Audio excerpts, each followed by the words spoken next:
All right. Across from me, the mastermind himself, Big Kenny. Throw up those quads. Yes, sir. To my right, directly to my right, is the big boot, big collar, red boot collar wearing, flaring. You got one job, man. One job. Boogity. Business is slowly It's gonna be a wild one tonight. All right. Boogity. Across from him, the neighborhood celebrity, B-Rock. You mean you didn't know? You better ask somebody. Yes, sir. And I'm the Dub Man. Minding all the P's and Q's. Riding on the Freedom Tour. Donnie Dubs. The Dub Man. From the Real Talk Studio in the big city of Lebanon, Tennessee. Lebanon. 2 syllables, baby. 2 syllables. Yes. Lebanon. Had a guy call me today, said, are you calling me about that job in Lebanon? I said, you mean the one in Lebanon? Yeah. Lebanon. Y'all in Lebanon, Lebanon. Man, a lot of pronunciations. We're some fancy French folks. It smells like something's burning. It was my hairs on my arm. It's Kenny's arm hair, Listen, literally. guys. Okay, I've got to make Armpit hair. All right, listen. Confession. He was over it like in that. my wrist. I've had it for 2 weeks. I thought the heat Keep 'em in your purse. would feel really good on And it that. did. And it did until the arm hair started singeing and melting off. And I smelt that and I thought, that really may not be a good idea. No. No, it's not. It's No, not. no, really no, smells no, bad no, in here no. now, too. No.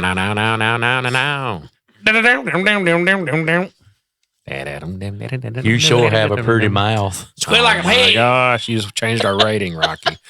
Thanks. Yeah, it's rated real quick. Well, look, our candle, what's that called? Night Conversations? Night conversation. Late. Late night night. conversation. I'm And gonna it's say gonna be a this, late night. and you're probably gonna feel this later because Who we is are you? pretty wild tonight. All you people out there in It's in Freedom Chili's, Tour man. land. It's at Yeah, Chili's. Chili's. Juiced. We are on cloud nine tonight. We had cheese sticks and chicken tenders and Chili queso. chili queso. Man. We had chips and salsa for days. You could swim in it, backstroke. Thanks to Riggins. Yes. Thanks to thank Riggins. you. Big Rig, Riggins thank for you, Big Rig. man. Thank My you so belly is much, full. man. That it's was so awesome. awesome. Definitely worth it. I don't want to talk about my diet tonight because it's gone. Yeah, But anyway. That's okay. Yeah, But yeah. I will say this: we fire up a candle every single week. Y'all feel free to send us a good smelling candle. Oh, we'll yeah, be send us a more than great happy one. to tell Yeah. you to say your name on camera here and smell it and just be like, "This is awesome! I've Thank got you a so great one. much, Bo Cephas or whoever decides to send us one." Cephas, Yeah, I yeah. can bring one. Jelly Roll's not bringing Well, us Yeah, I no know candles. you can. You almost changed our rating last time. You Yeah. brought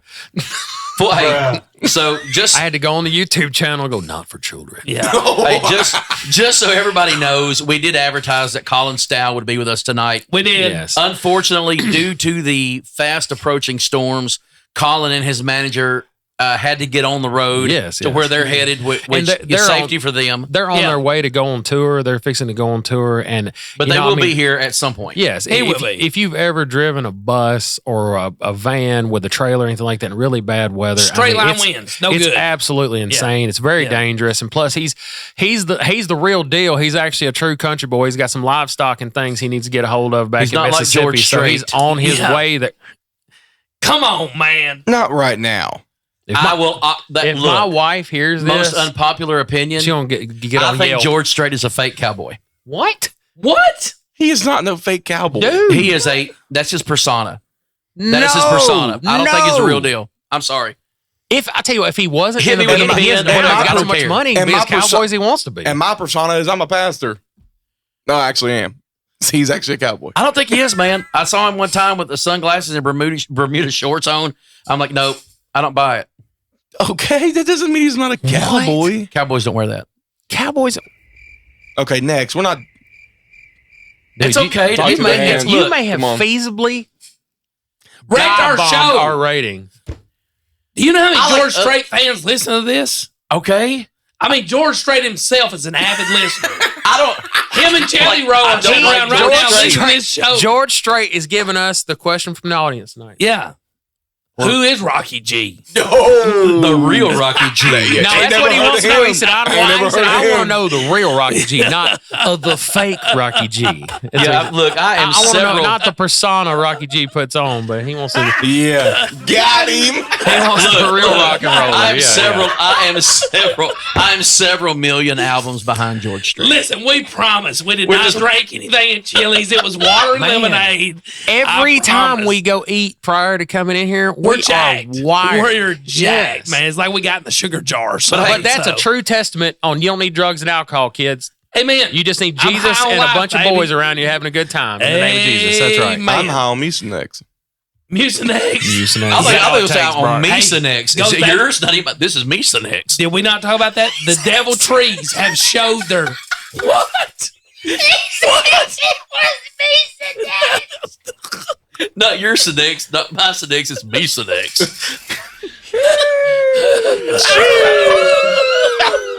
So hey, calm down over here. Listen, man. Okay, wait, we're back in. Don't suggest a heart attack. I've tried it. Sorry, man. The real Rocky G predicted this though, man. Like 2 or 3 weeks ago, he's like, "Look, the devil trees are about to rear their ugly head," and they have. Okay, I was talking to my wife on the phone this morning. Yeah. So, like 2 days ago, the Bradford trees in front of our house, the Bradford pear trees, had nothing on them. Open the door this morning, they got the white buds, right? And you're in trouble. Smell. You can smell them. I was talking to my wife on the phone this morning, and I had an itch in the back of my throat. I couldn't even hardly talk. I was like, what is happening? But I was telling Donnie, what was it, Sunday? We were, no. It was last night. No, it was Wednesday night. Wednesday night, yeah. Yeah, Monday, I was like, there's something wrong with the tip of my nose. It's like I've got a nose hair or something that's flying around. Yeah. And I mean, I fought that joker all day, and it's just where the allergies were starting. Man, the trees. This is the guy's honest truth. If I'm laying in bed at night, because I'll lean over on Ashley. She's just little things, about like that big. So I'll lay over on her, just get comfortable, and if my nose starts itching, I'm so lazy in the middle of the night, I don't even scratch my own nose. You wipe it on her shirt? I lean over and I just go, like that on her shoulder, like that, just a scratch on her shirt. It's not. And she thinks you're flirting with her, and you're actually wiping your nose with your wife. She don't know. My dog looks at me crazy. Donnie has already said how Ashley sleeps. Hello, darkness. That's it right there. That's Ashley. Yes, sir. Just gone, bro. Don't awaken the beast. Same. I don't. You wipe your nose on Chelsea? No, I'm saying same. I don't. Cletus. Cletus is that first thing in the morning. That's but right, for me, when I'm out, I'm out. You can ask him. Don't call me. I always think. Bro, if y'all have ever got time to hear Brock sleep bedtime stories from when he was a kid, I mean, we could take up a show.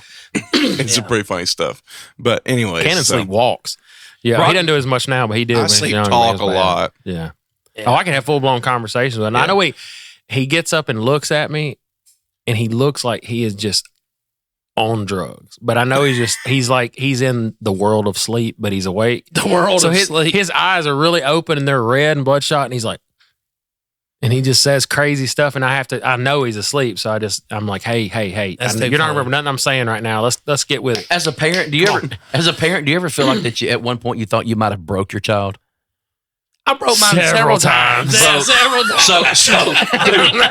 I've got to tell you a story about when Brock. Hey, I still have custody of him, so we're still cool. Yeah, we're good. So Brock was less than 2.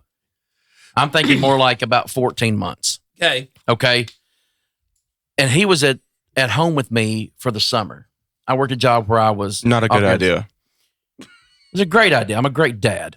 Look what I raised. I will say that he's got a good one over there. With the help of God. Hold on a second. With the help of God and a minna that really stepped in. But anyways. And a big lunchbox. Yeah. Amen. Right be eating. Imagine how much money I'd have. No, I'm teasing. We were at home, and I had a computer chair he liked to sit in, and I would sit there, and I would just kind of rock it back and forth. And I thought, well, I'll just spin it one good time. I spun that chair around, and he turned around. Oh, he laughed so big. I thought, well, that was fun. Let's do it again. So I spun it again, and he turned. Oh, he was having a ball. So you know what? Let me just spin it a bunch of times. So I just start spinning this chair, and I stop it, and I think he's going to laugh, and his eyes are doing this. Yeah, they're still spinning, and he's sitting still. And I'm like, oh my God, I broke my kid. Yeah, you broke him. Yeah. I thought, like, legit, how do you explain that my child now will walk around the rest of his life with his eyes? Yeah.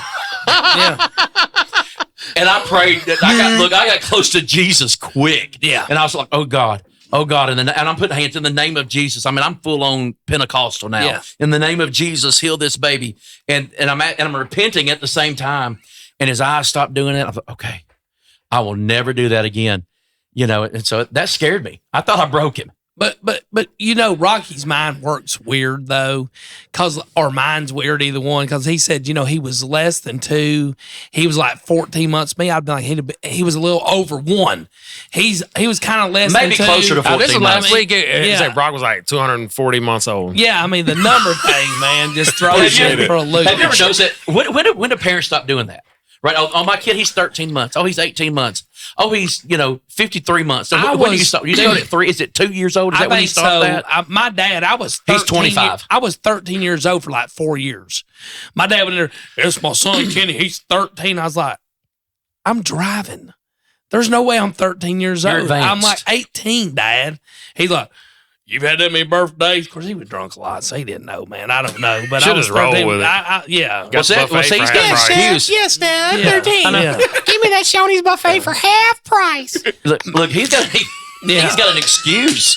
Even At though least I'm he a was fool. drunk, man. I was sober. I was full on sober and trying to give my kid a That's true. complex. But Donnie, hey, man, introduce our guest tonight, bro. Man, I got to tell you, y'all don't know what goes on behind the scenes here in the Freedom Tour. And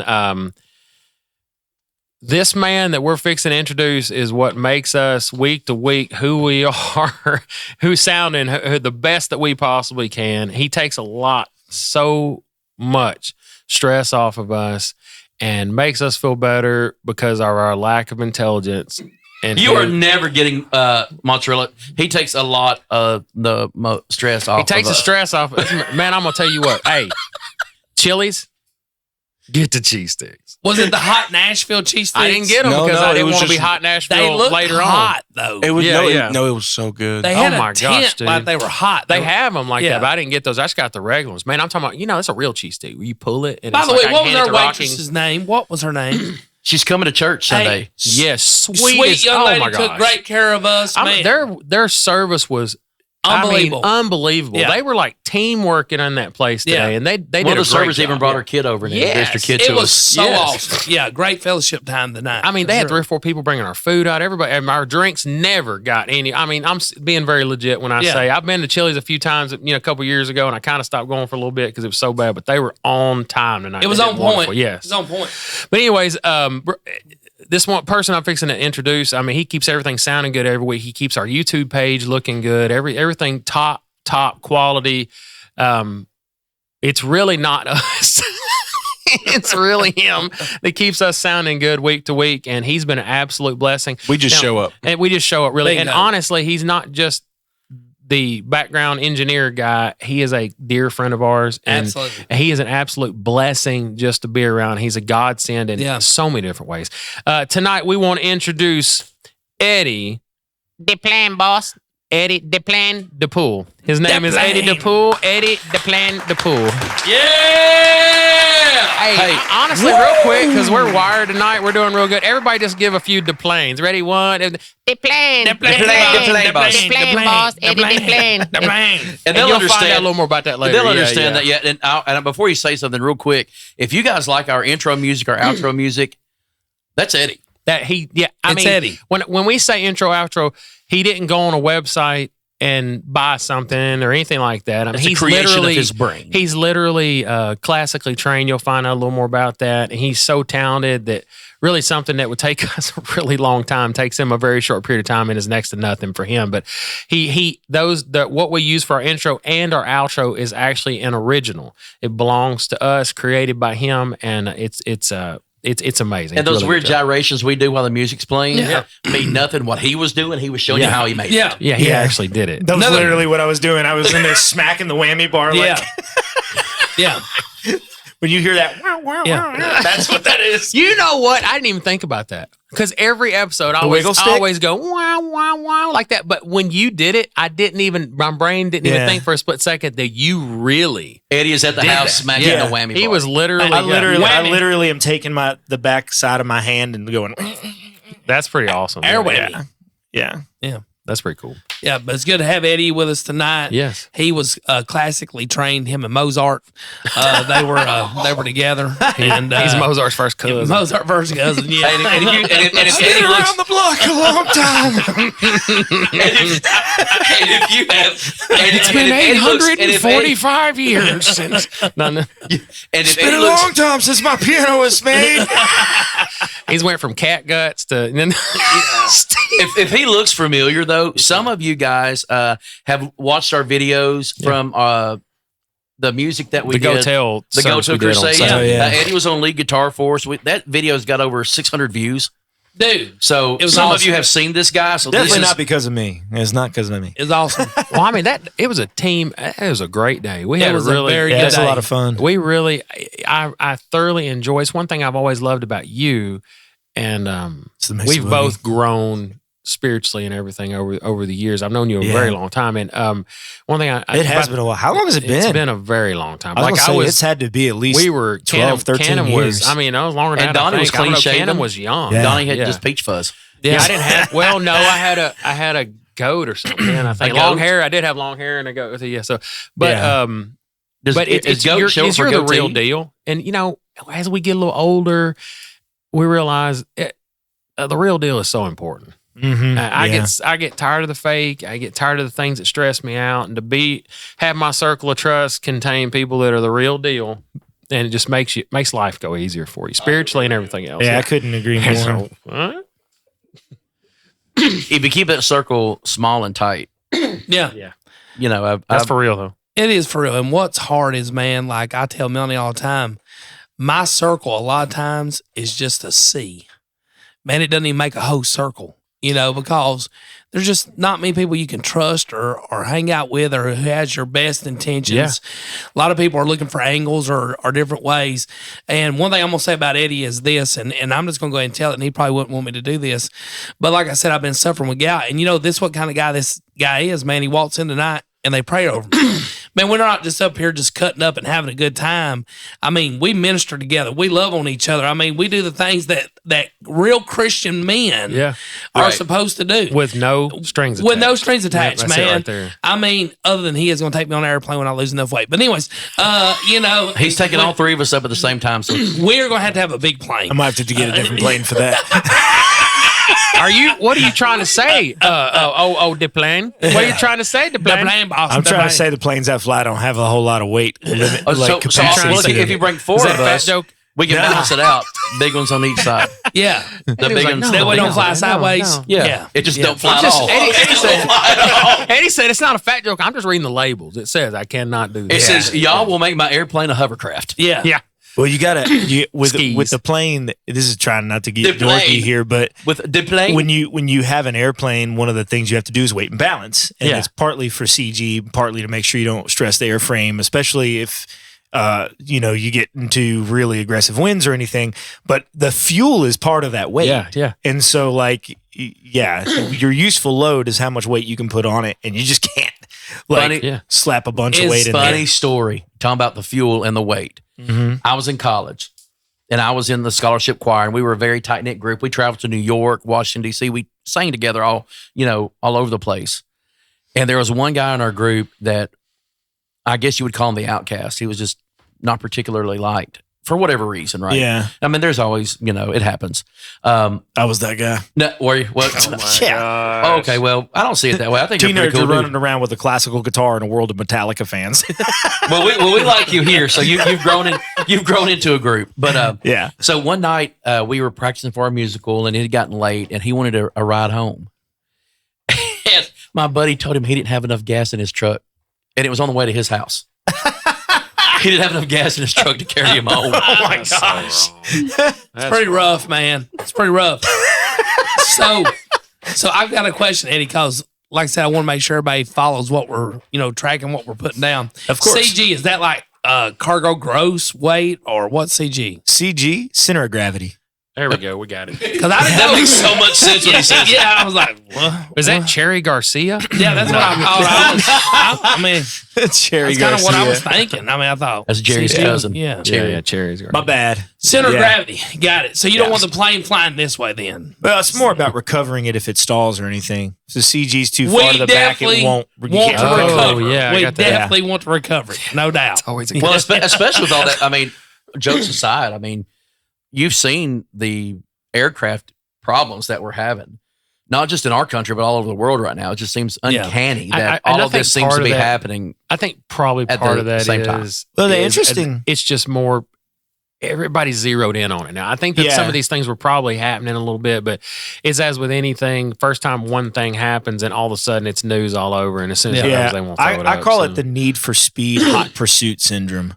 Like that game. Yeah. Like you can drive around and be all normal and everything in that game, and the cops will just let you go by and ain't pay no attention to you. But after you've done a few things in that game, they see your car and they're on your tail. Yeah. You know. I got it. And so, realistically, like the FAA does a pretty phenomenal job at making the skies really safe. Like they're. I mean, all jokes aside, and we always have as aviators, we have really big jokes about the FAA. Like my personal favorite is the FAA. We're not happy unless you're not happy. But realistically speaking, they have done a phenomenal job of giving us some of the safest skies in the world. And being able to do that, have that metric with general aviation, like we're one of the few countries that still has like general aviation at the capacity that we do, and like the numbers like don't lie. And so like yeah, you see it hot and heavy in the news right now, but the reality of it is we're looking at some of the absolute lowest crash numbers I was thinking that we've ever had. But you won't see that on the news right now. Of course No, not. It it's not doesn't news. move the needle. No, Yeah, no, exactly. People are really, really concerned about it. Now, there are some things happening that are super concerning with it. But I think they figured out they were going in the wrong direction and we're like, oh, no, we need those people. yeah. Well, and it's not just the people that you need good people. Right. Yeah. You know, so that, I think It is. that's kind of, Trust is it. Well, I it's think amazing. trust in that line is a huge thing. Yeah. So, And the amount of training that like air traffic controllers and those guys go through is insane. And it's, you would think that as an air traffic controller, since they're on the ground, that it's not up to the same par and stuff like that. Those guys have like defined, like you will retire at this age because your ability to process information quickly and efficiently is no longer there. Yeah. There's very hard to find lines. There is hard to find medical things that they actually have to like be able to meet. Like you don't just go into being an air traffic controller. Like there is so much training and so much stuff that you have to dig Yeah. through. Well, Like, and those guys are phenomenal on their job. Like I've dealt obviously as a pilot with ATC a bunch of times, and those guys are fantastic at what they do. And their whole purpose and their whole job is to keep excellent traffic separation. Yeah. okay. Well, I've got a question for you, Eddie. I'm going to go ahead and throw the curveball. First guy up. Okay. All right. I'm letting you know it's coming, though. That way you know to stay back where you can drive this opposite field. I mean, we're 23 minutes in. We might as well rip the Band-Aid off. Is there flat? Is there what? Is the Earth flat? No. I mean, you're in the sky. It's They talk round. about the If curvature. anybody would know. If anybody would know, it's you. Eddie the plane Yeah. the pool. So it's definitely round. Also, like this is one of the first things that absolutely blew my mind about Okay. aviation was when you learn how to fly. They have this thing called pilotage and dead reckoning, and it's literally where you calculate out the numbers that that sounds like a video game. it Yeah. does, right? But you calculate out your flight based on the numbers that are in the book, based on the wind direction and all of these things. And a lot of those calculations take into account a round, like a globe. Yeah. And A round planet, and not a flat so, Earth. and when I say phenomenal calculations, like I went to visit my mom one time, and we always, when we were training as a backup system, we would always put the airport we were going to in the GPS, and the data on the GPS wasn't as up to date, and it didn't have the field that I was flying to. But I had done what they call a VFR navigation log with all those numbers, all those calculations, and I literally just flew the heading and everything based on those calculations. And I literally flew right to the entry point for the downwind for the runway that I was heading to out in the middle of nowhere. That's remarkable. Literally 60 nautical miles away, just flew right exactly where it is. It is amazing that those numbers and those calculations can be that absolutely dead on. Like, you can tell exactly how many minutes it's going to take to get from one point to the next point and where those things are. It is truly like a mind-blowing thing. And those calculations don't work on a flat earth. Well, here's the thing. What we have just discovered is Eddie is not only our engineer. Yeah. He's not only our original music content creator. Yeah. He will be the pilot of the Freedom Tour plane. Absolutely. Can you drive a bus? That's the most important question. I've done, I did a tour a couple of years ago. And guess what? We fit on the bus, and we don't have to worry about gross weight or anything. Center of balance. We just have to fuel up a little more often. Probably so, man. Probably so. That's true. With the group I was in at the time, we did a tour where we were opening for Colton Dixon and Manic Drive, and another American Idol contestant. Another one. Yeah. They did not come to our show. Yeah. You did stadium stuff and things like that. Yeah, that's what I thought. Yeah, some stadiums, some high school stuff where it was like we used their auditorium and things like that. It was a little bit of everything, but it was a full blown like Midwest tour. Colton Dixon was really hot back then, though. Everybody was trying to listen. Well, he went from American Idol into Christian music. After that trip, I can confidently say that I can probably handle any bus situation because what we didn't have a bus, but what we had was one of the largest RVs I think I've ever seen. And that I was responsible for the majority of the driving. And so some of it we were driving through snow stuff. Some of it we were driving through monster winds. So you talked about the original guest that I was substituting for.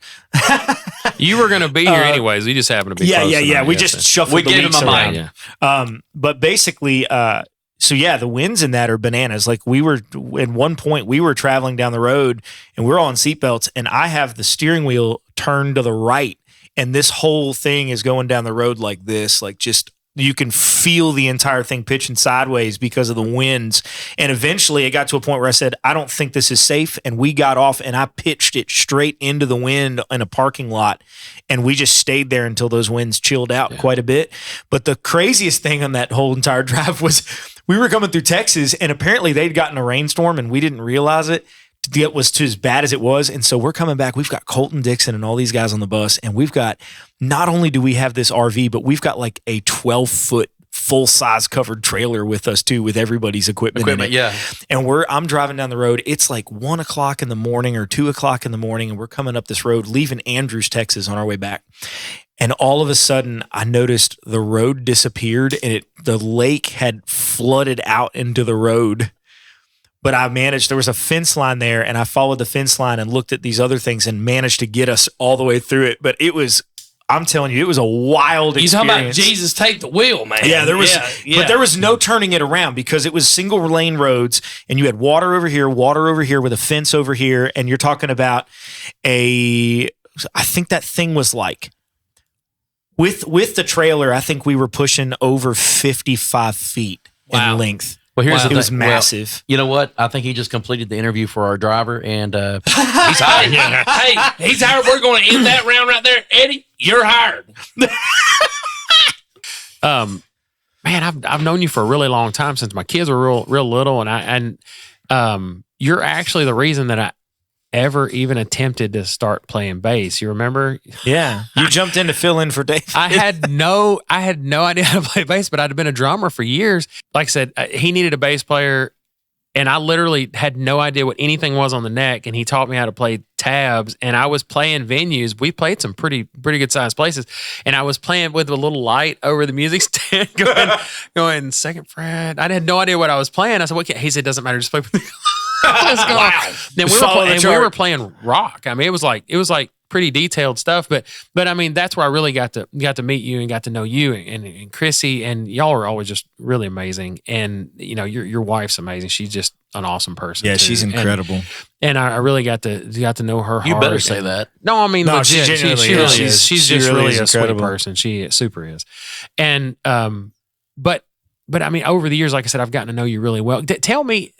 Tell me briefly, and when did you actually get to know Jesus? When did you actually turn your life over to Christ? Oh, that's really easy to remember. I was 19 years old, and funny enough, I'd gone to a church, but I didn't go to the church because I was like interested in Jesus and stuff like that. Like I had family drama and stuff like that Yeah. going on, and I actually went there to meet up with David, Mm.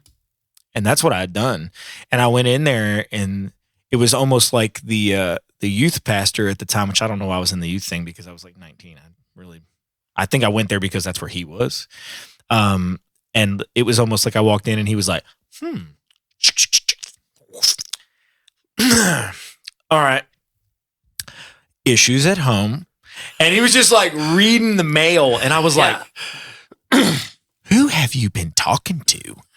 And I ended up giving my life to God. That's pretty Awesome. awesome. Now, let me tag this with this because I know we like to have entertainment and and things like that. Like we like entertainment value. Yeah. So I'm going to share probably do you remember the story of what happened to me 2 weeks later? At the concert? Yes. Yeah. So I got do remember saved. that.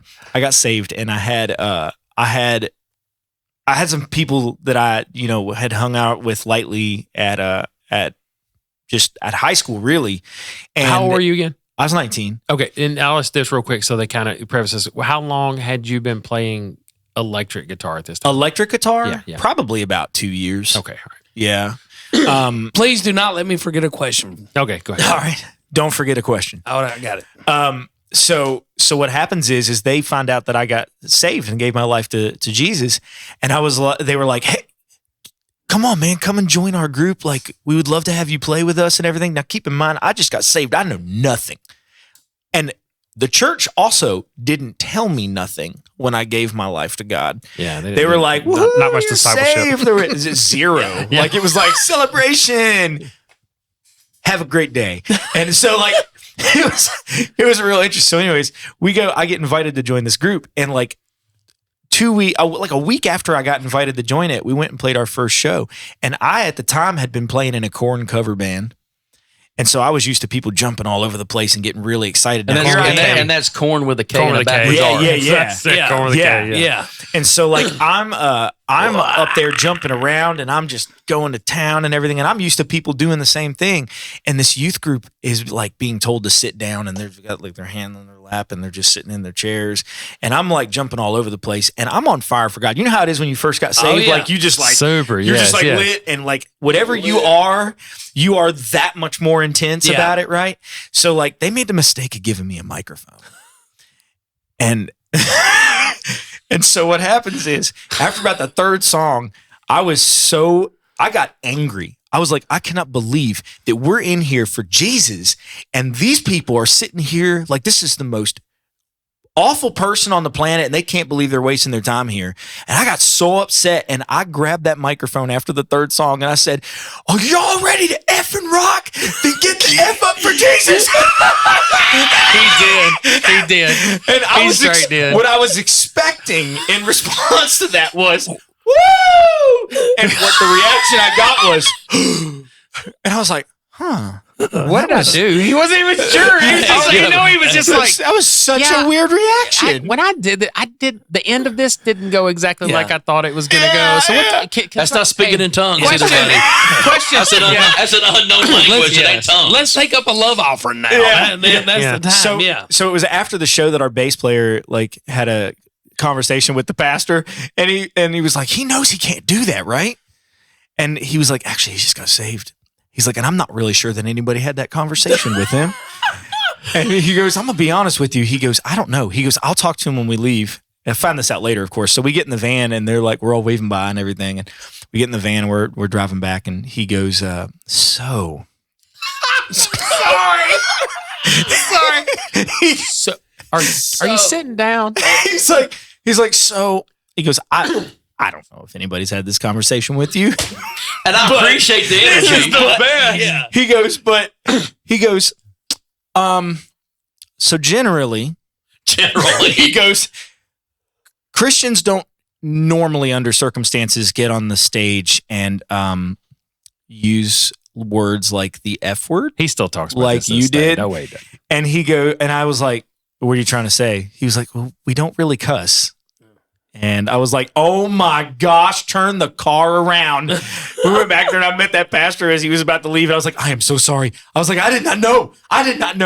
I did not know. And that was the big thing that I had to work on because I cussed like a sailor when I was not living for God. He was like, you worship better than anybody out there until that. He's like, the only F word I'll ever use again is faith. I will never say faith, man, faith. But I do got a question for you, Eddie, because you're talking about playing guitar and all this stuff, man. And Saturday I watched you absolutely just shred this guitar, and I can't play Level it all. 10. Yeah. But I do have an interesting question with for the you, Freedom Tour Band. and I want to know why. Okay. I've tried to play guitar before. It's absolutely awful. It has 6 strings. I noticed that your guitar has 7.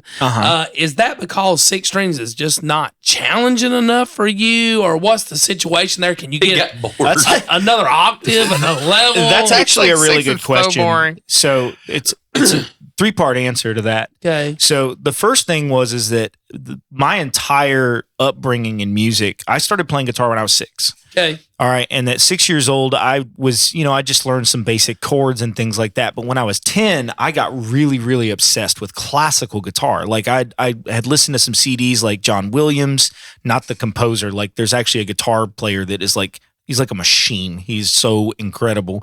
And then classical guitar phenom known as the first lady of the guitar, Leona Boyd. And then also Christopher Parkening, and then Julian Bream. So I'd gotten introduced to them at 10, and I decided this is what I want to do. Like I want to do classical guitar. And so classical guitars have the nylon strings, but they also have really wide necks. And so when I went to steel string for the first time, it felt like I was holding a toothpick. And I was like, this neck is so tiny. And I just was fighting to play it, and I tried real hard to do it, and it just never got comfortable. Well, anyways, when I found out about 7 strings, I was like, the meatiness of this neck feels a lot more like what I'm used to, and it made transitioning from the classical guitar to the electric guitar a whole lot more comfortable to me when I went between the two. The other reason is because I also had a baritone guitar that has like the lower string, but it takes away the high string. And I got really, really frustrated by not having the high string for the soloing. But when I went to the guitar that had the high string for the soloing, I got really frustrated that I didn't have the low articulations. And I liked the bigger range. And part of what fueled the fire for the 7 string was I actually really liked video game music. And I wanted to be able to play and learn the Final Fantasy fanfare, the dun, dun, dun, dun, dun, dun, dun, dun. And so like when I was wanting to learn that, I discovered really, really quick that the guitar doesn't have enough range for it. Oh, wow. And so I know how to play it now.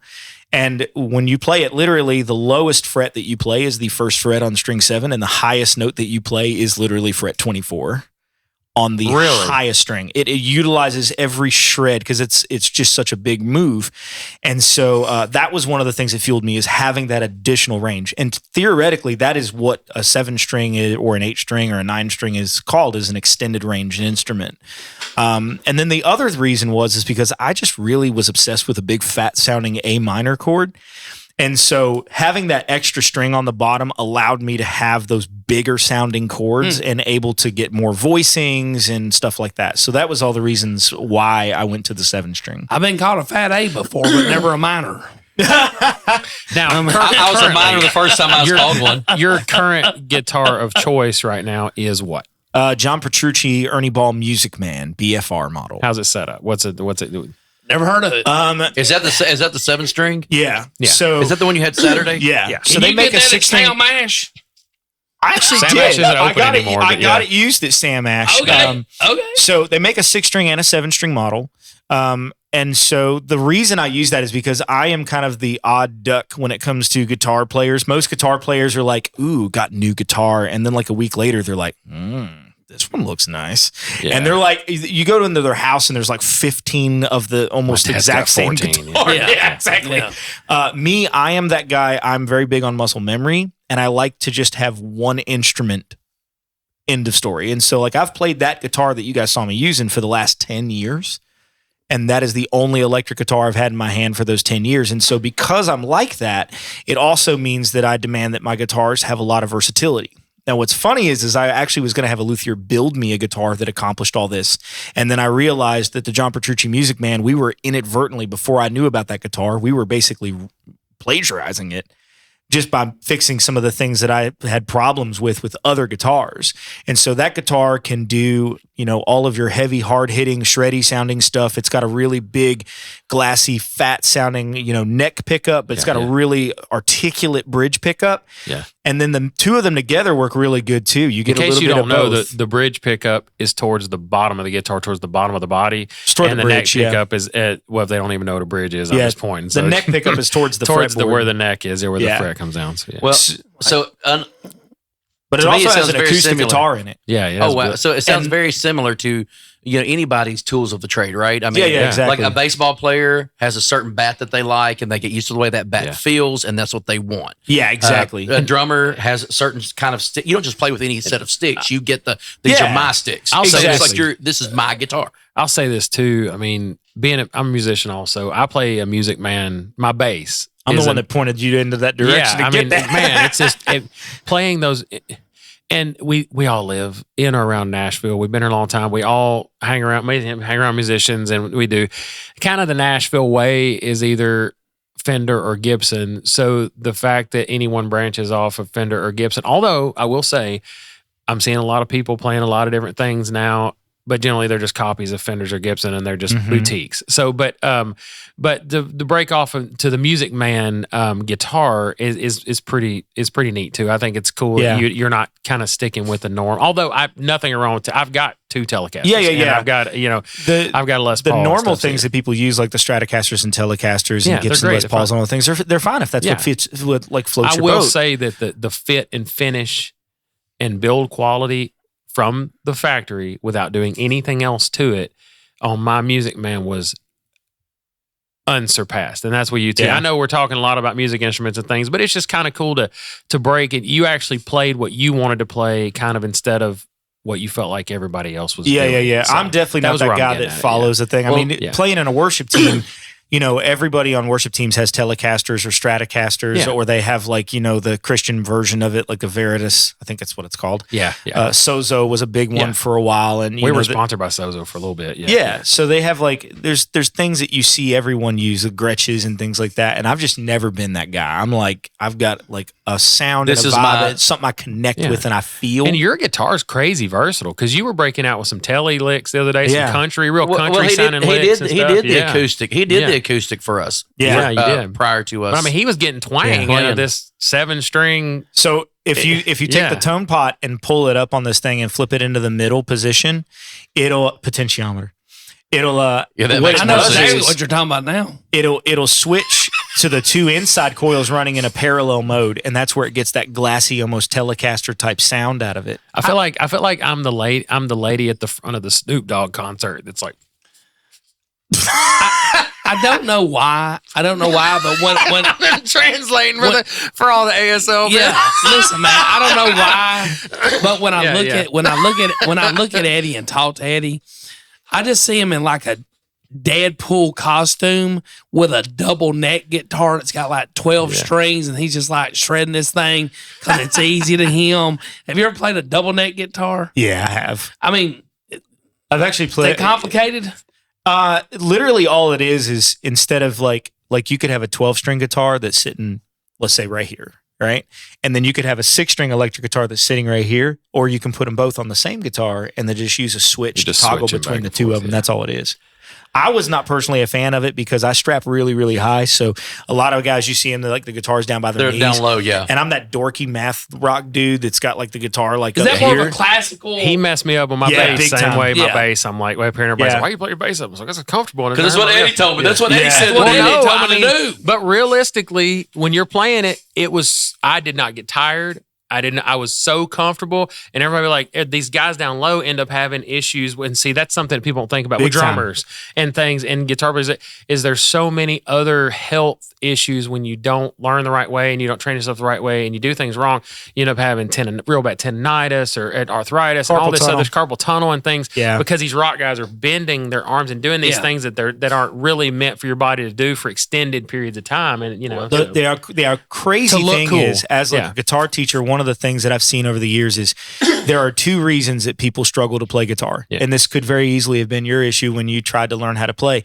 The first reason is their guitars are not set up well. It doesn't matter if you're a pro or a beginner, your instrument just has to be properly set up. It's, the strings are that high off the neck, Right. stuff And like the thing is, the difference between a pro is as a professional musician, I can look at a guitar and go, "Woo, this action's terrible," and then do something about it. A beginner's going to go, "Ugh, this is really hard to play. I stink."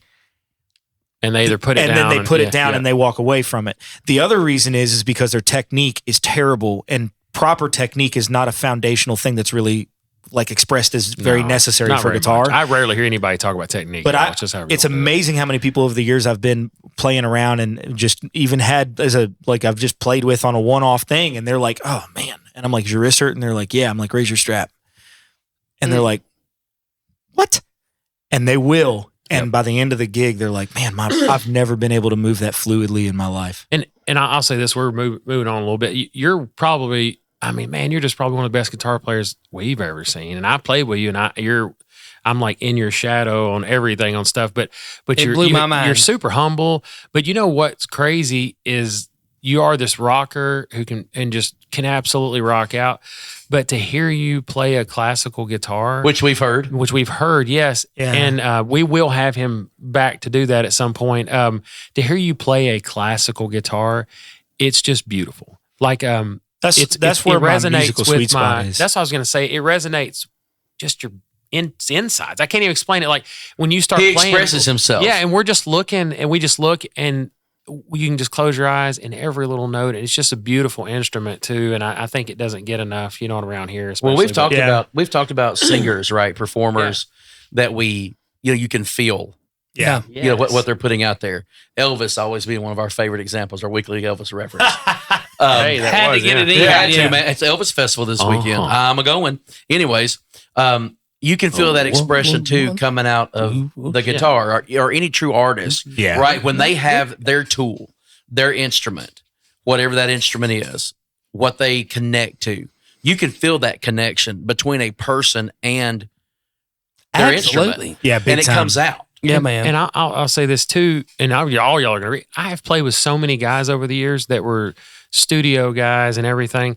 I mean, they're just amazing musicians. There's some but incredible they're- players but out they're there. robots. And to listen to them, you're like, wow, he's doing a lot, but he doesn't look like he's happy at all. Yeah. There's no heart, there's no passion with it. And especially with what we do week to week, Oh, my it's just goodness. different. Yeah. I could go play in a club down on the 2nd Avenue or something like that all day long, or Broadway, and make a few bucks, sing me some country music. But the mode is why we do what we do. We've talked this 1,000 Yeah. times. Is different.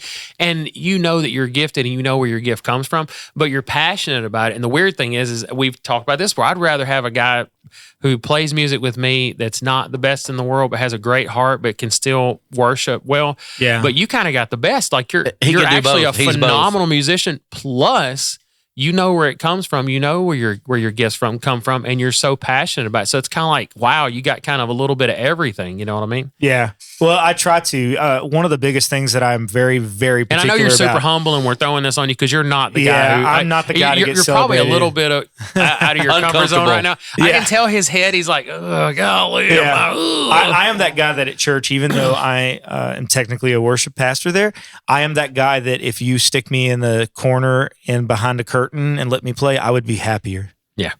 And I don't need to be that front and center guy. It's one of the things I love about working in the studio is I don't have to stick my name on nothing if I don't want to. Realistically, I can just play the guitar, have fun, and just feel it out. But I am really, really, I've gotten really good. I wish I could transcend this all into all the things I do because I am really bad at, let's face it, as Christians, sometimes the thing that we're all the worst at is saying no Yeah. where we should say no, right? Yeah. But the one area I've gotten really good at is saying no to musical things that I do not connect or resonate with. Yeah. Yeah. Because as a musician, at least with my upbringing and the way that I do things, I don't like to try to fudge playing something that I don't feel. Because I know that if I don't feel it, there's no way I'm going to play it and you're going to feel it. Yeah. That's it. It's I've right. done that with a song though. Hey, we're going to learn this song. We're going to sing it. And the first time I hear it, I'm like, I don't connect. It feels forced. Yeah. And now there have been some times though as I started kind of getting into it, and trying to get that, then I do start to feel it. Or, when you're at home and you're practicing, you're like, I just don't connect. But then you get on the stage with everybody else, and as a group, Start you worshiping connect. and just everything just goes. So I get that. I mean, I have. You've done it. We've done it. I mean, we up do there, it week to week sometimes. You're up there going through the motions because this is what we need to do, or this is what we're supposed to do, but we're not connecting the way we're supposed to. One thing I like what Eddie said was like he would be happy in a corner where nobody saw him. So Judd, I really would. Judd, listen, I think that was part of his resume right there. You'd be great in the funeral business. You just kind of sit in the back room, play the music. You know what I'm saying? While the family sits there and mourns. Because I played the guitar like the honky tonk man. I just bashed it over people's heads. Al Kabong. Yeah, that's it, man. But It's Al Kabong. but I thought about that. I thought Eddie's that guy that I've heard at funerals that you never see him, but like you hear him sing or you hear him playing, you're like, I wonder what this guy looks like. I have literally been the background musician that plays at dinners and weddings and things like that, at receptions in the corner. I will tell you, Eddie does not look like he plays. No, I mean if you looked at him, I don't think so. I mean not and like that's he an plays. insult. I mean he doesn't. I mean he doesn't look like that. He would He's just absolutely get there and himself. just shred the Always has fire been out of a like guitar. He is so good, and I'm not ashamed to tell this story. He is so good at playing the guitar. My wife was in the studio one night listening to Eddie play, and she was just like entranced. Like I was like, Eddie, do you want to go home with us? Like you can sit in the bathroom and play while we're talking like doing married couple things. And my wife was like, I cannot believe you just said that. But I was like, you were so entranced. Just like she was feeling the music. I was like, this dude's the guy I need playing music in the background, man. It's romantical. It's very like I was. Before I was we in. we're going to be taking a break here in just a few minutes, but before we do that, give us just a 2 or 3 minutes of where you're at now, because I know for years you'd sit in front of your PC and you had this whole rig, and it was this simulation rig with all the buttons and bells and whistles that you had on a plane, and you would literally, it wasn't like playing a video game for you. It was like, I was like, what'd you do? The I simulator. flew from, I flew from Then he got Nashville that plane. I flew from Nashville to Washington today. And I was like, and he literally the entire flight, I mean, he just has always enjoyed it. And it's been so awesome for me to see where you're at now. Kind of tell us 2 or 3 minutes, nothing big, just kind of let us know what you do now and kind of how you got started in it. Yeah. So as far as the aviation thing goes, I've always loved aviation. I got kind of spooked out of it when I was like 10. I didn't know what I was experiencing, but I basically did a nighttime flight where the outside of the aircraft was looking over the Atlantic. You couldn't see up or down or make tails of anything, but we were in turbulence. And so anyways, what I ended up doing was I stayed away from airplanes. And then finally, when I was like 31, I got into them again out of necessity. And then I just fell in love with it. So I started simulating. I started doing simulation. And I kept upgrading the simulator. And then finally it just kind of hit ahead and I was like, this would just be so much better if I could actually really do this. Like, I really think I would love this. And so I told my wife about it. She thought, of course, I was a little bit crazy on that idea. And she's like, well, we'll see. So anyways, I did this aviation day and went to this aviation day, and I got to ride in a plane, and I was like, I'm either going to be scared to death or I'm going to love this. But this is the tipping point. This is the catalyst. I'm going to see if this works or this is what it is. And anyways, I did that. And my wife said that through the window, when the airplane was coming back around, she could see through the window that we were going to spend money. She could see it all over my face that I just absolutely loved it. And I still do. It's by far one of the coolest and most amazing things, because not only am I doing the piloting thing and flying and taking people up for rides and things like that and getting to see like them smile and whatnot, but it's also really amazing because it's a huge ministry opportunity for me. So I help out teaching at a ground school now and doing the ground school part. And then on top of that, like I'm actually like working towards getting my full-blown CFI. So like I've got the ground school thing, now I'm working for the CFI thing, and it's just amazing to see what kind of an impact you can have and how God works through aviation. And just seeing the two unite, because there's nothing, I mean, you've seen a sunset, everybody here's seen a sunset, right? But when you see what God does with that sunset or that sunrise from 3,000 feet AGL, it's so different. I know, like, it's funny how God can move in anything. Yeah. Something that because I bought a nice little, I've been wanting a drone for years, and I bought a drone like last year, like a nice one. And, And man, the first time I took it up, and like it wasn't as cool like when I was just sitting out there because I've got the little screen. I've got a nice one, so I got the screen stuff. But when I took it back and put it on my big screen, and I was just flying over the grass and like the trees and the sun and seeing the birds and everything, and I did that exact same thing. I wasn't on your level, but I was like, this is so cool just to see all this from such a different angle that you don't ever get to see, you know what I mean? So now I've seen pictures of you with your family and stuff, and it's just so cool seeing the smiles on their faces and them being able to experience that because, I mean, you're making memories that will last an eternity. And I can see where it'd be a great ministry. You take somebody up, stall the engine, they're gonna get saved real quick. Yeah. Do you know Jesus? Like, we're going down. Oh Lord, save us. Well, I'll tell you real quick. Because this is really funny. So, stalling the engine is one thing. Like people don't really bat an eye at that as much as you'd think they would. But what would really have a come to Jesus moment is if you stall the airplane. So like they have what they call an aerodynamic stall. And so like when you're training, you learn how to recover from these things. And so you pull back a little bit and you start climbing up and you've got the power pulled out. And as it pulls out, the speed starts to drop and that increases your angle of attack. And eventually the aircraft does what they call full-blown buffeting, where it starts doing this. You start having this stall horn scream at you. It's like, eh! And then all of a sudden it'll just go poosh, like that. And I'm just going to tell you right now, it's a lot of fun. And all at once, Donnie realized he had messed up. Yeah. Whosoever calls upon the name of the Lord shall be saved. Lord. Oh, my Lord. Guys, can y'all believe that we're an hour in already? Time really does fly. Yes, when you're When having fun. you're on the plane. The plane.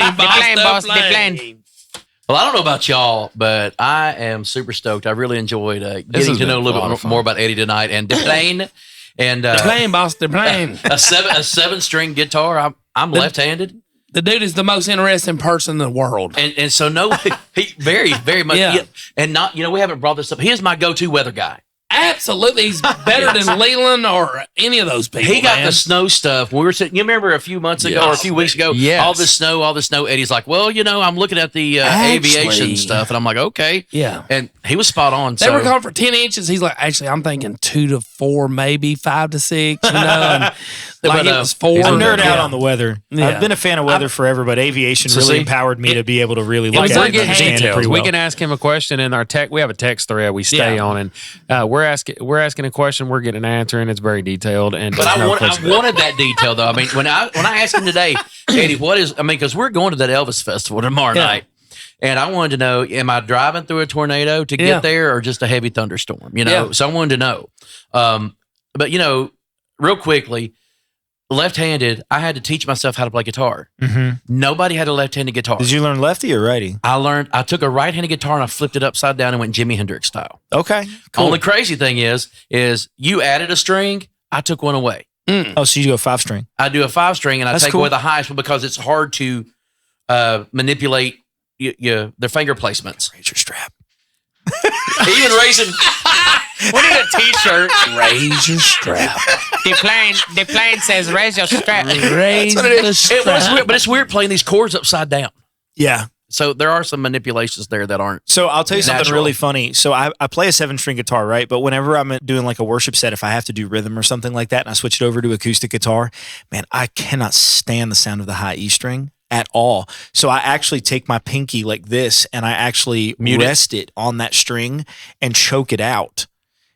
And it makes everything that you have to do as far as transitions so much easier too, because then you have an extra finger that normally would be dedicated to that string that you don't have to do. So I didn't know you could choke a guitar essentially, out. I play a 6-string guitar whenever I do strumming and rhythm and stuff like that. But I do if it was a 6-string guitar, it'd be a 5-string that I end up with.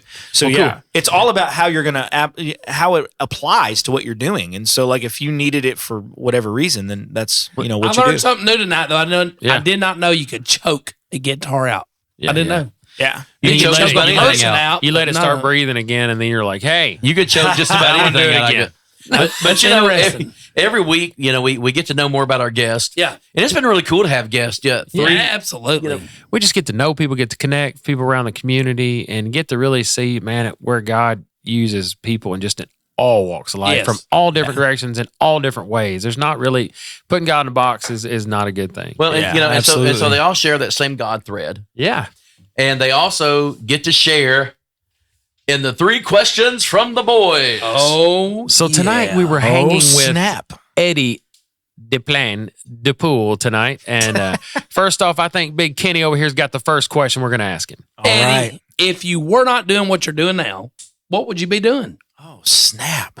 I mean, but you're doing like 12 things. I'm not really sure what it's. If you weren't doing any of those 12 things that you're doing now, what would be the 13th? You could do anything. Money is no object. Anything you would have done, you could have started at any time. So anything. the one thing that I can think of off the top of my head, just spontaneously, that I would probably try to do is I actually really enjoy video games, and I'm as you guys can already tell, I'm pretty nerdy. So I like the details, the intricacies, and all that. I would probably have gotten into like some sort of like game development and programming and stuff like that, and designing games and whatnot. that'd be That's fun. probably something I would have done. What's your favorite game? Of like from all games in history. Yeah, I mean, just like if your go-to. Right now, it's either X-Plane or it's Fortnite. So You if play I'm Fortnite? if I'm hanging out with the guys, so like we got like a bunch of guys from church that like will play together or whatnot, and so like we'll get on and we'll laugh and cut up and we Shoot just have people. fun playing. Yeah, well, it's just sometimes we do Lego Fortnite, so it's a little different, but yeah, and I love Lego Fortnite. I don't know if anybody else here has played it, but I've seen it, yeah. the bomb. It's Can amazing. you do Contra? Yeah. Up, down, left, right, A, B, select, start. My man. He's never seen That it. is the only way I'm getting through. You have, way I get through it, you have Yeah. never seen his. Have you seen his Arcade machine. arcade machine? Oh, no, I He had a custom built one made. 15,000 games. Has 15,000 Custom games built. on it. Oh, my gosh. Yeah. Yes. Where is that at? Is that here? It is in the office it's next in the door. the new one, yeah.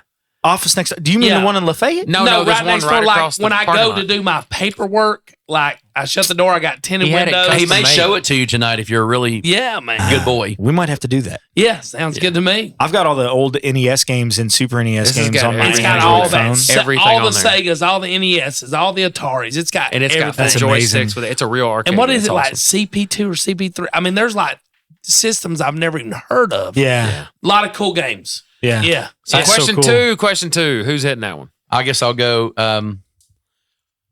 What is something you would tell your 15-year-old self?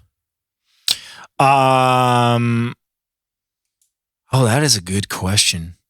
I would probably say just continue to keep pushing and going. Because at that time when I was like 15 years old, it was a very interesting time in life. Like the relationship that I had with like my mom at the time and my stepfather was like really, really intense. Strange. It was not a good relationship under any circumstances. But at the same time, while that was taking place, I also was dealing with teachers at high school that were extremely aggressive. And I wasn't a big sports guy. And so, you know how it goes in a lot of high schools is like a lot of coaches also are teachers.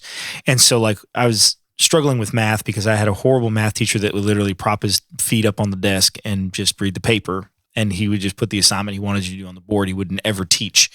And it was amazing I got away with that. But I had a social studies teacher that also was the football coach that specifically singled me out in the class and told me I was going to be a worthless failure that wouldn't amount to anything.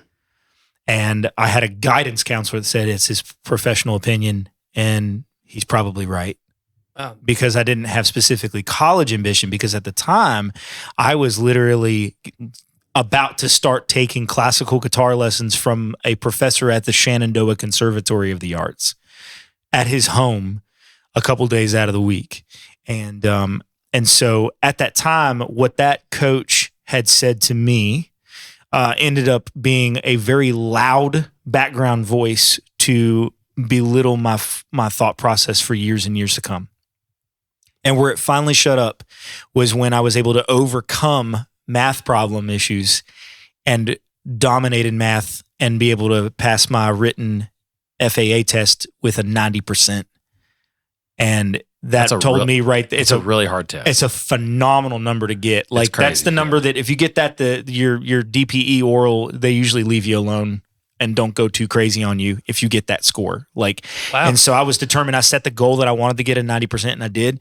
But yeah, I would probably go back to myself and say, just keep moving forward. Don't listen to these bozos. And you said that was your history teacher. yeah, I had a couple social studies. teachers You know that what did that. you know what we got to say to you, buddy?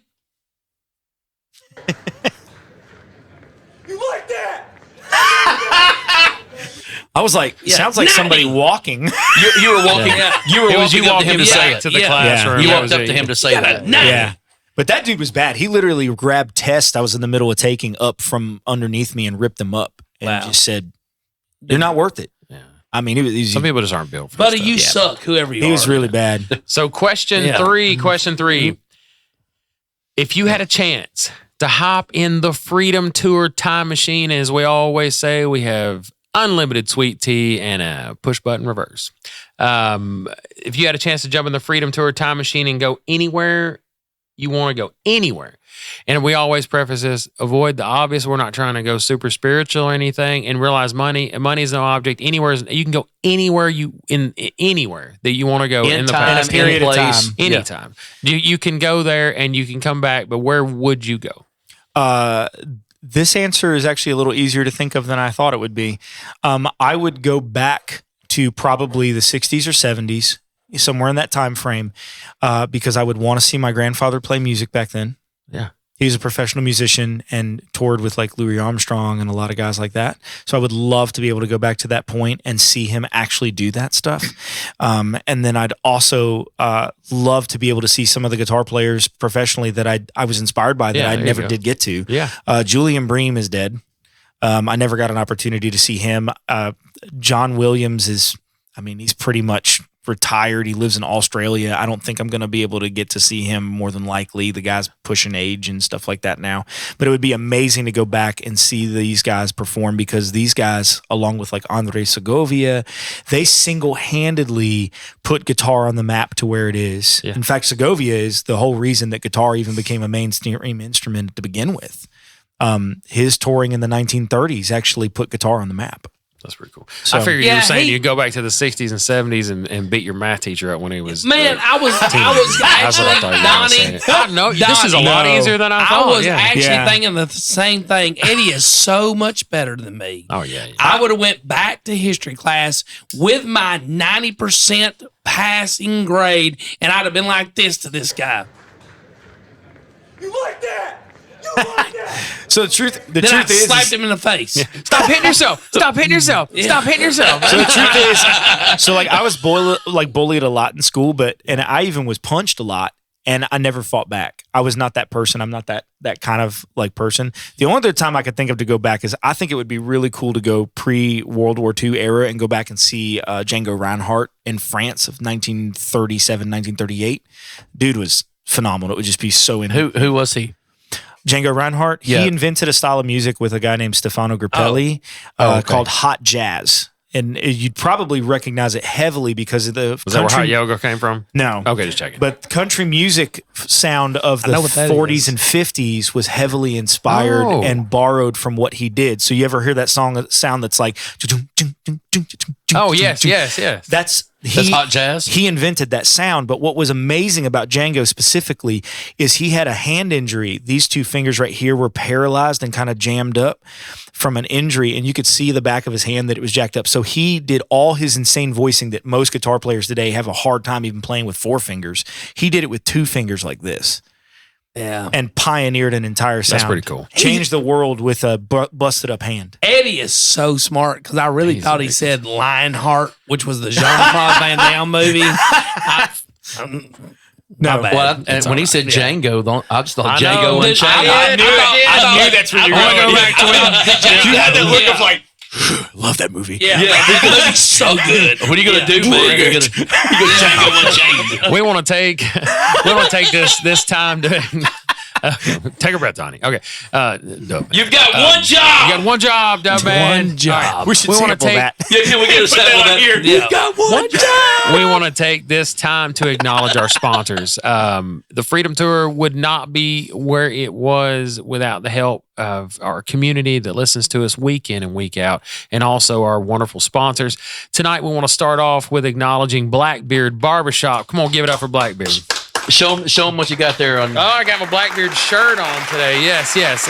These shirts are, I mean, honestly, I know he's a barbershop, but he's got some amazing like beard oils. He's got soaps. He's just got a little of everything. His He's got that merch is sugar pretty water, awesome. Kenny. Yeah, he's got the sugar water for the coffee. He It hasn't is started really bottling good. that up yet. It's homemade. So, Really good. but honestly, man, Daniel has just really helped us out. He's an amazing barber.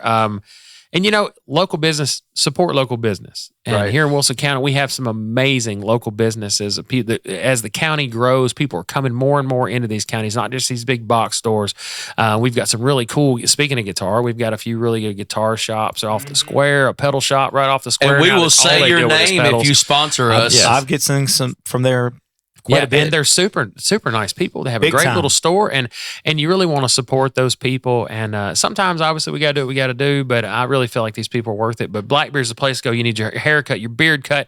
He does pedicures and all kind of stuff there. And it just, like I said, 13 or 14 barbers now in the shop, and they're open several days during the week. Great appointments. I got a couple people doing walk-in. Just 300 North Maple Street, right there at the mill. So, and then we want to give it up for Riggins Construction, Big Rig. Big Rig. Yes. Big Rig. All right. He's He's the reason sponsored- we had chili. Hey, He sponsored our pregame meal. Everybody say cheese stick. Yeah, come on now, cheese stick. That's it. Got myself a cheese stick. I'm sorry, my fault. I got a dollar. Big I got a rig. dollar. I got a dollar. Hey. We did have a good. I never had them. Their cheese sticks are amazing. Thank you, Big Rig. But honestly, being real, best in Lebanon, best in Wilson County for sure. Custom homes. If you got that expensive project that you want to do right the first time and not have to have somebody come back 20 times because everything was poorly done and out of whack, make sure you call Big Rig there. Riggins Construction, Custom Home Builders, Lebanon, Tennessee. RigginsConstructionTN.com. Get a hold of him, sit down with him, work something out, get a good project going, and make that dream a reality. Yes, sir. Thank you to our sponsors. Yes, sir.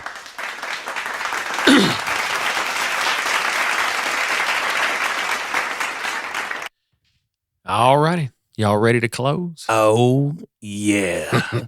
It's been fun, though, fellas. I mean, It's been a blast. This is fun. Hanging out with your boys, it's just on a different listen, level. One thing I want to say, and I know we didn't talk about it much tonight, but hey, listen, you can't have a good time and not be drunk or be high or Yes. whatever. Just letting everybody know out there, listen, I had a lot of fun when I was not doing what I was supposed to be doing, but I've had even more fun serving the Lord. That's it. Hanging out with good godly men, good godly friends. And you know what? I don't have to worry about ending up in jail No. or dead or in an alley or whatever. I may end up dead, but it's going to be preaching the gospel. But And you'll remember it tomorrow. I will remember it tomorrow. Living a clean life. Yes, hey, sir. listen, I don't care where you're at tonight. Jail cell, drug house, trap house, hoe house. I don't care where you're at tonight. Church house. All you got to do is call upon the name of the Lord and you will be saved. Amen. Amen. That is right. Whosoever will. Like I said, the Lord will meet you where you are, but he will not let you stay there. And that name is Jesus. Amen. All right. You can always email us with any questions of the week that we do, the questions from the audience, any concerns, anything you want, any stories, anything you want us to tell, any local events. We'd love to hear about local events in the churches and all around the community. Reach us at freedomtour836@gmail.com. You can check us out at Freedom Tour Podcast on Instagram, all one word, youtube.com/@Freedom Tour Podcast every single Tuesday. New episode, roughly 7 o'clock. We have had a great time this evening. We're looking forward to hearing from you. And y'all have a good week. We may be wrong, but we don't think so. We don't think so. I got a cheese stick. Hey. Cheese stick.